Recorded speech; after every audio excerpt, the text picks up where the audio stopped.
Hello guys, welcome to new blog. আশা করি আপনারা সবাই ভালো আছেন। আপনাদের দোয়ায় আমিও খুব ভালো আছি।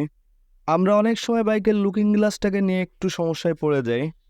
যেমন লুকিং গ্লাসটা আমরা বাইকের নির্দিষ্ট একটা স্থানে ফিট করে রাখতে পারি না। বাইক চালানোর সময় লুকিং গ্লাসটা যদি আমরা একটা দিকে ফিট করি, ওইটা চালানোর সময় ঝাঁকিতে ঝাঁকিতে অন্য দিকে চলে যায়। তার জন্য আমাদের বাইক রাইড করার সময় বারবার লুকিং গ্লাস সেট করা লাগে। এজন্য আমরা অনেকে চিন্তা করে ফেলি যে এই গ্লাসটা রাখবো না, এটাকে চেঞ্জ করে নতুন একটা নিয়ে নেব। আমাদের অনেকের কাছে এরকমটা মনে হয় যে এই লুকিং গ্লাসটা আর ব্যবহার করা যাবে না।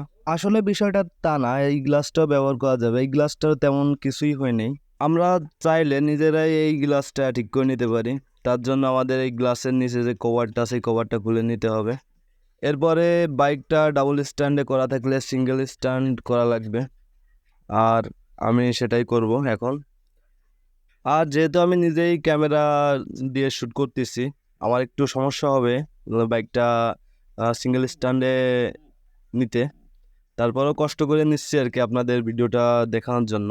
তাহলে চলেন আগে সিঙ্গেল স্ট্যান্ডটা করি, তারপরে কিভাবে আপনারা লুকিং গ্লাসটা ঠিক করবেন সেটা দেখাবো। আর আমাদের বাইকটা সিঙ্গেল স্ট্যান্ড করে ডান। এখন আমরা লুকিং গ্লাসটা ঠিক করব। সেটা করার জন্য কি করতে হবে, আমাদের প্রথমে একটা স্টার বা টেস্টার নিতে হবে।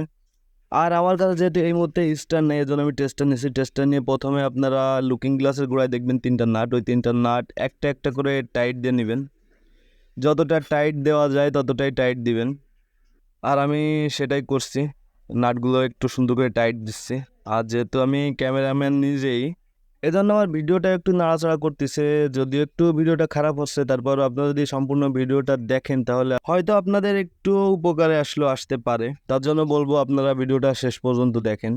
কাজটা বেশি কষ্টের না বা বেশি সময় লাগবে না এই কাজটা করতে। আমার নাট দুইটা টাইট দেওয়া শেষ। আমি একটা দেখাইতে পারছি আর একটা দেখাইতে পারি নাই, যেহেতু ক্যামেরাম্যান নিজে ক্যামেরা কোথাও রাখতেও পারতেছি না, রাখার চেষ্টা করতেছি কিন্তু রাখতে পারতেছি না। এজন্য হাতে রেখেই এক হাত দিয়ে ক্যামেরা ধরছি আর এক হাত দিয়ে নাটটা টাইট দিচ্ছি। দুইটা টাইট দেওয়া শেষ, এখন আমরা তৃতীয়টা টাইট দেব। আর এই নাটটা টাইট দেওয়া শেষ হলে দেখেন লুকিং গ্লাসটা কতটা সুন্দর হয়।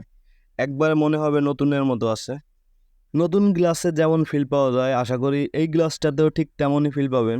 তার জন্যই নাটগুলো আপনাদের খুব সুন্দর করে টাইট দিয়ে নিতে হবে। আর আমি নাটগুলো খুব সুন্দর করে টাইট দিয়ে নিয়েছি। এখন দেখেন ফাইনাল লুকটা কেমন হয়েছে। আশা করি এখন যতটাই ঝাঁকি লাগুক না কেন, যতই যা হোক, একবারই আপনারা লুকিং গ্লাসটা সেট করে নিলে আর আপনাদের লুকিং গ্লাসে হাত দেওয়া লাগবে না। দেখেন যতই ঝাঁকি দেয় না কেন একটু নড়ে না গ্লাসটা, ঠিক স্থির থাকে। এবার আমরা গাড়িটাকে সোজা করে দেখব। গাড়ি সোজা রাখার পর যদি ঝাঁকি লাগে তখন গ্লাসটা নাড়াচাড়া করবে কিনা সেটা দেখব। তাহলে চলেন আগে গাড়িটাকে সোজা করে দেখি কি হয়। এখন আমরা গাড়িটা সোজা করছি, সোজা করার পর এবার আমরা ঝাঁকি দিয়ে দেখবো কেমন হয়। ঝাঁকি দিচ্ছি খুব জোরে, কিন্তু তারপরে গ্লাসটা একবারেই স্থির আছে, একটুও গ্লাসটা নাড়াচাড়া করতেছে না। মোটামুটি আমরা আমাদের কাজে সাকসেস। আপনাদের কারোর বাইকের গ্লাসে যদি এমন সমস্যা থাকে তাহলে এভাবে ঠিক করে নিতে পারেন। তাহলে আজকের ব্লগটা এ পর্যন্তই। আপনারা সবাই ভালো থাকবেন, সুস্থ থাকবেন। আর আমার পরবর্তী ব্লগ ভিডিও দেখার আমন্ত্রণ জানিয়ে এখানেই শেষ করছি। আল্লাহ হাফেজ।